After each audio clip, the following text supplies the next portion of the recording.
Bonsoir. Connaissez-vous l'Organisation de coopération de Shanghai? Cette organisation regroupe la Chine, la Russie, plusieurs États d'Asie centrale, et par sa taille, son poids démographique et ses objectifs de plus en plus larges, elle attire l'attention sur la scène internationale. Alors est-ce que c'est une union économique ou bien une OTAN asiatique? Eh bien, allons voir. Voici les 6 membres actuels de l'organisation. La Russie, la Chine, le Kazakhstan, le Kirghizistan, l'Ouzbékistan et le Tadjikistan.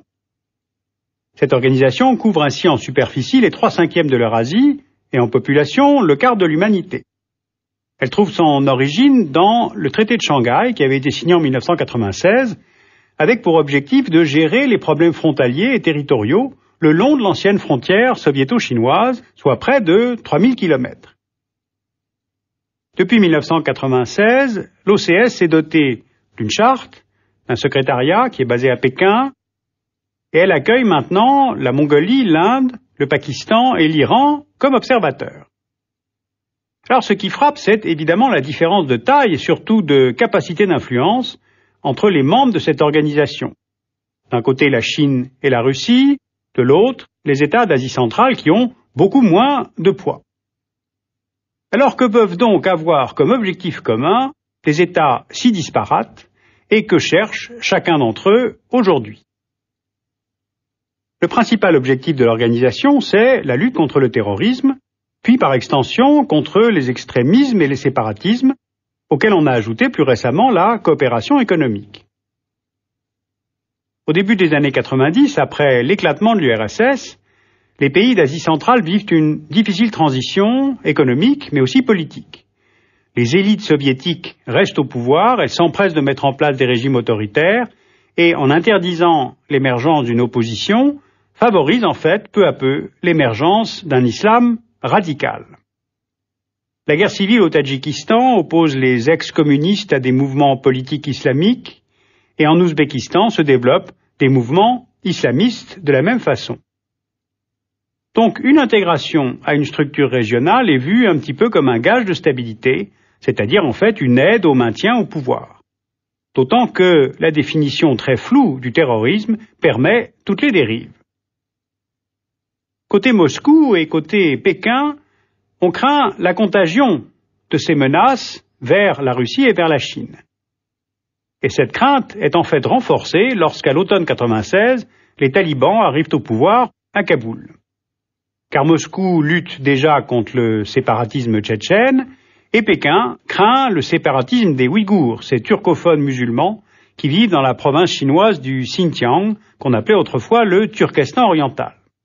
Alors Pékin voudrait obtenir des États d'Asie centrale qu'ils interdisent l'activité de ces séparatistes sur leur territoire et empêchent l'infiltration d'extrémistes islamistes en Chine pour que la région ne puisse pas servir de canal de communication avec le terrorisme international.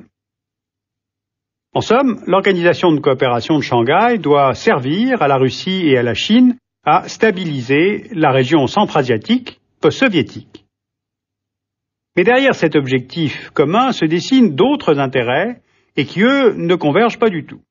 Pour la Chine, derrière l'objectif sécuritaire se cachent aussi des enjeux économiques. Pékin considère les pays d'Asie centrale comme des fournisseurs potentiels de ressources énergétiques et compte tenu de l'énorme demande énergétique chinoise, les investissements chinois se multiplient dans les secteurs gaziers et pétroliers au Kazakhstan et pourraient de plus aider au développement du secteur hydroélectrique au Kirghizistan. Pékin pousse donc à la coopération économique dans le cadre de l'OCS. Mais évidemment, cette influence grandissante de la Chine n'est pas du goût du partenaire russe qui continue de voir l'Asie centrale comme sa zone d'influence. Donc pour contrer l'expansion économique chinoise, Moscou tente de renforcer l'intégration régionale de la Russie avec l'Asie centrale, notamment par la fusion, en 2005, de 2 organisations. L'Organisation de coopération centra-asiatique et la Communauté économique eurasiatique. Ensuite, Moscou s'assure du monopole du transport du gaz et du pétrole centra-asiatique. Et puis troisièmement, elle renforce les liens militaires. Entrée de l'Ouzbékistan dans le traité de défense collective de la CEI, ouverture d'une base russe au Kirghizistan, puisque Pékin chercherait à ouvrir une base militaire là aussi au Kirghizstan, voire même en Ouzbékistan. L'autre facteur régional qui est plus récent, c'est l'influence grandissante américaine dans la région. Faisons un petit rappel. Après les attentats du 11 septembre 2001, les États-Unis ont déployé en Ouzbékistan et au Kirghizstan près de 4000 GIs dans le cadre de l'opération Enduring Freedom en Afghanistan. Ce déploiement s'accompagne d'une aide militaire et financière américaine aux États d'Asie centrale pour lutter contre le terrorisme international, ce qui marginalise d'autant l'influence russe et chinoise dans la région et souligne en fait l'inefficacité de l'organisation de Shanghai dans la lutte antiterroriste. Donc, la réponse de la Chine et de la Russie à l'influence des États-Unis dans la région s'est traduite par une institutionnalisation de l'organisation, c'est-à-dire la mise en place d'une charte en 2002, d'un secrétariat en 2003, l'organisation de manœuvres militaires en commun depuis 2002, l'installation d'une agence régionale antiterroriste à Tachkent et la déclaration de l'organisation sur la durée du stationnement des bases américaines en Asie centrale, et enfin la création d'un groupe de contact OCS Afghanistan en 2005 pour montrer la volonté de l'organisation de s'impliquer dans les problèmes de sécurité du pays, tout en soulignant évidemment l'incapacité des Américains et de l'OTAN à stabiliser l'Afghanistan. Ce qui, selon Moscou, rend la présence militaire américaine en Asie centrale de moins en moins justifiée. Du moins, c'est l'argumentaire des Russes. Et puis, dernière chose, en invitant l'Iran au sommet de juin 2006, Moscou et Pékin rappellent leur opposition à toute intervention militaire des États-Unis contre la République islamique.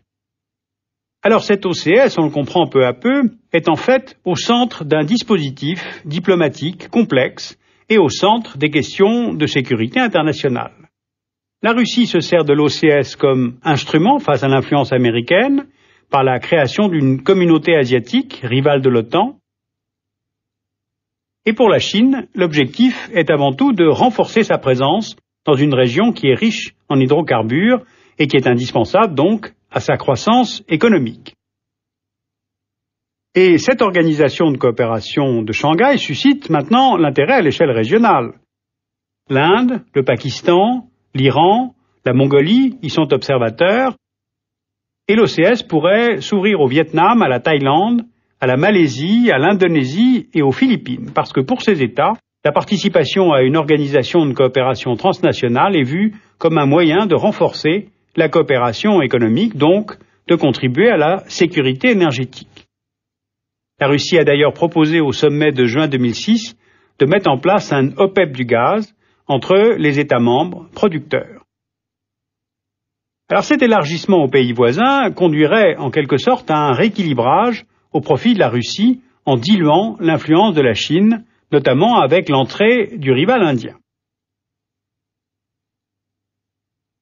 On est donc constamment au point de rencontre entre les intérêts globaux de l'organisation, les intérêts rivaux, divergents ou des intérêts bilatéraux, c'est-à-dire ceux de la Chine ou ceux de la Russie.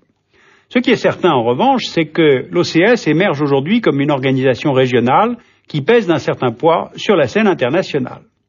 Pourtant, ces perspectives demeurent très floues. Ce n'est pas encore une union économique, même s'il est prévu de lever les barrières douanières entre membres d'ici 2020. Ce n'est pas une alliance stratégique dotée d'articles contraignants. Tout est déclaratif et rien n'est contractuel. Une seule chose est sûre, c'est que derrière le programme de lutte contre le terrorisme et les séparatismes, l'OCS vise au maintien du statu quo pour ces régimes autoritaires non démocratiques. Et c'est peut-être pour cela qu'elle devient de plus en plus anti-américaine.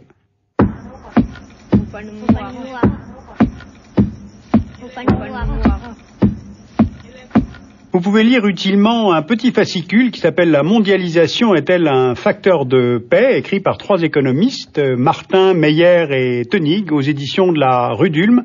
Il y a des graphiques très intéressants qui montrent l'ampleur du commerce international comparé à la conflictualité selon les périodes. C'est tout à fait intéressant et original comme approche.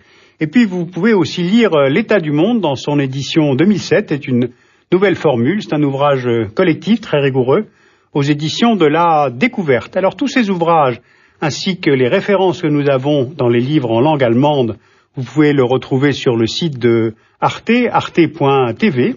Et puis vous pouvez aussi télécharger cette émission pour la revoir sur le site qui s'appelle Arte VOD.com, artevod.com. Voilà.